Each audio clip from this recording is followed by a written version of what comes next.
আসন্ন ত্রয়োদশ জাতীয় সংসদ নির্বাচনের ক্যাম্পেইন রবিবার থেকে শুরু হয়েছে। ৪৮ সেকেন্ডের প্রথম টিজারের মাধ্যমে নির্বাচনের যাত্রা শুরু হয়। টিজারে ইতিহাসের সবচেয়ে গুরুত্বপূর্ণ নির্বাচনে অংশ নেওয়ার আহ্বান জানানো হয়েছে। বিশেষভাবে উপস্থিত ছিলেন গুমের শিকার বিডিআর হত্যাকাণ্ডের তদন্তকর্মী ক্যাপ্টেন অবসরপ্রাপ্ত ডক্টর খান সুবাইল বিন রফিক।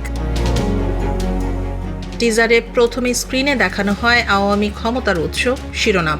এরপর সাবেক পররাষ্ট্রমন্ত্রী কে আব্দুল মোমেনের বিতর্কিত বক্তব্যের অংশ দেখানো হয়। তবে টিজারের মূল বার্তা ছিল ভোটের গুরুত্ব এবং জনগণের দায়িত্ব।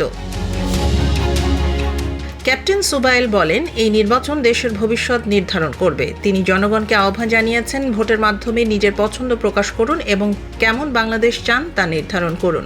ফেব্রুয়ারি ২০২৬-এ উৎসবমুখর পরিবেশে ভোটের মাধ্যমে দেশের মালিকানা জনগণের হাতে যাবে। টিজারটি দেশের নাগরিকদের সক্রিয় অংশগ্রহণে উদ্বুদ্ধ করছে।